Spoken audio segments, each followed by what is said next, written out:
Your outcomes in life are often a lagging measure of your habits.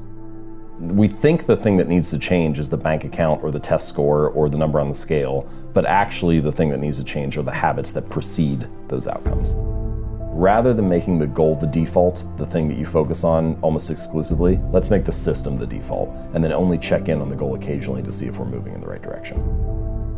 Achieving a goal only changes your life for the moment. It's actually not the thing that you're looking for. We think the results are the thing that needs to change, but it's actually the process behind the results. Like, if you have a messy room, let's say your bedroom is a mess, and you set a goal to clean that room, you can get motivated and do it for 2 or 3 hours, and then you turn around and you have a clean room for now. If you don't change the messy habits that led to a dirty room in the first place, then you turn around 2 weeks later and you have a messy room again. And so actually you don't need a clean room, you need better cleaning habits, and then your room will always be clean. You don't need to lose weight, you need better eating habits, and then your weight will always be around where you want it to be. You don't need more money, you just need better financial habits, and then you'll always have enough money to manage the thing that comes up. And I think that's one of the reasons why small habits matter so much. They don't necessarily transform your life overnight, right away. Like, doing one push-up does not transform your body, but it does cast a vote for being the type of person who doesn't miss workouts. Or meditating for 1 minute might not give you an immediate sense of calm in your life, but it does cast a vote for being a meditator. The real goal is not to run a marathon, the goal is to become a runner. The goal is not to write a book, the goal is to become a writer. Because once you've adopted that identity, you're really not even pursuing behavior change anymore. You're just kind of acting in alignment with the type of person you already see yourself to be.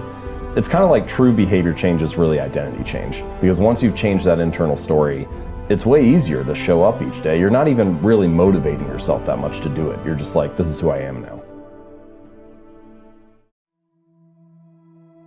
The technical definition of a habit is a behavior that has been repeated enough times to be more or less automatic. So things that you can do pretty much without thinking about them. Unplugging your toaster after each use, or tying your shoes, or brushing your teeth. Things that you pretty much just go on autopilot when you do them. Now, we often use the word habit to mean different things than that, and we can get into this more. Like, you might say things like, I want to get in the habit of working out, or I want to get in the habit of writing every day. And I know what you mean when you say that, right? You mean I want to make it a regular practice. I want to make it this daily ritual that I follow.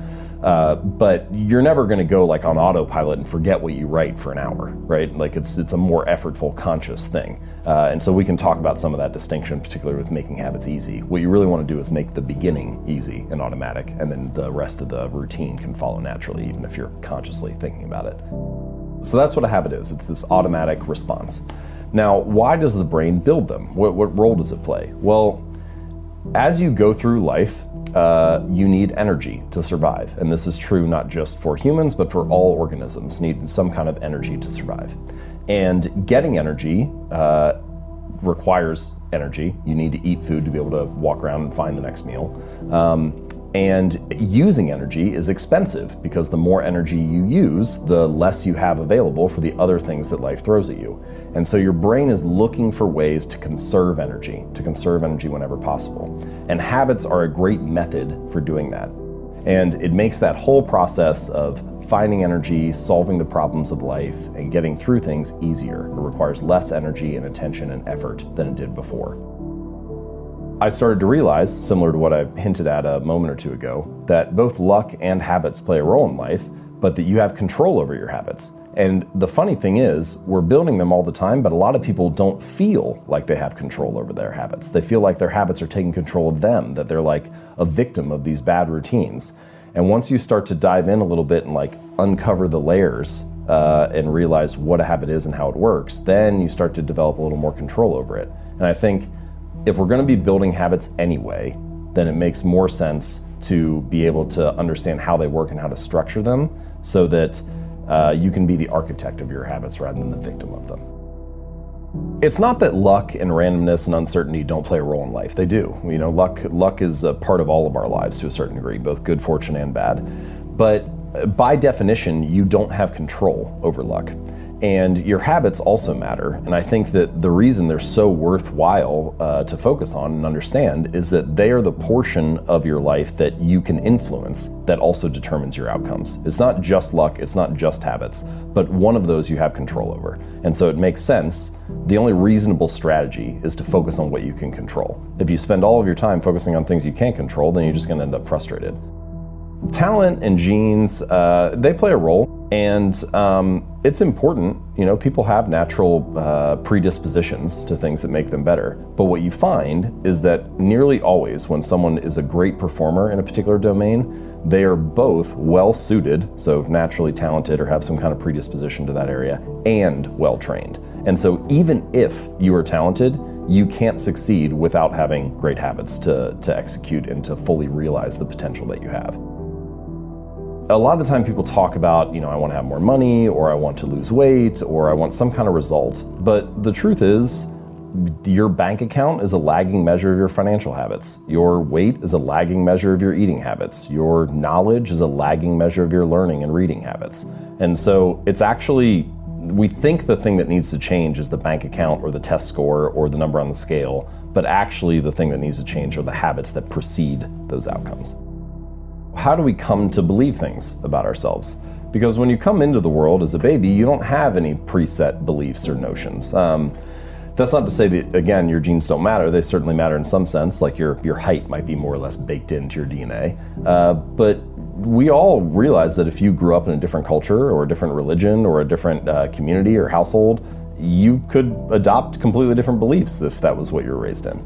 And so I was like, well, how does that happen, right? How does this internal story that we tell ourselves, our identity, become shaped and formed?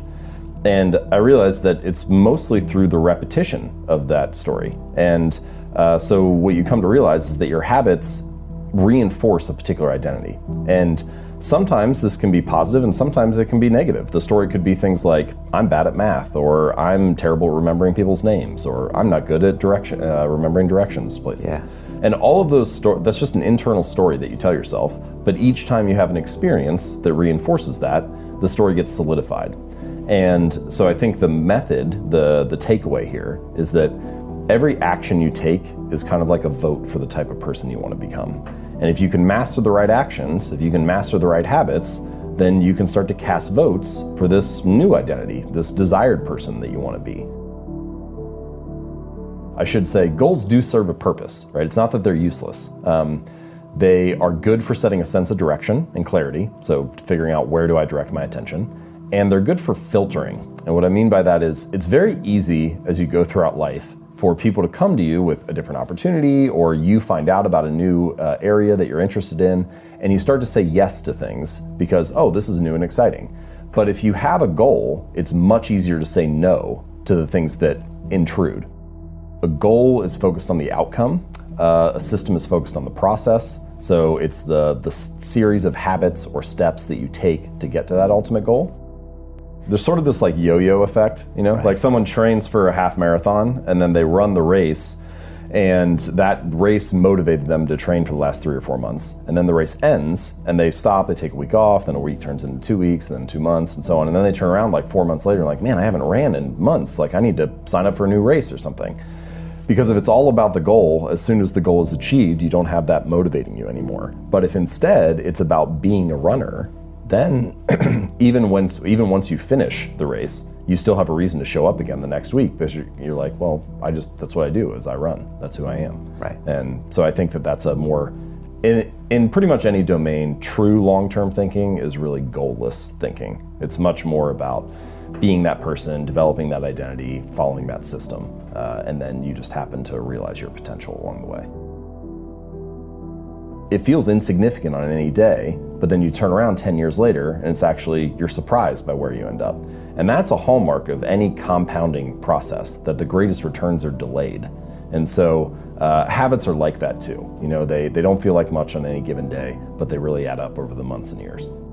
The cost of your good habits is in the present, and the cost of your bad habits is in the future. And the fact that we prioritize the present over the future ends up making a lot of habit change difficult for that reason.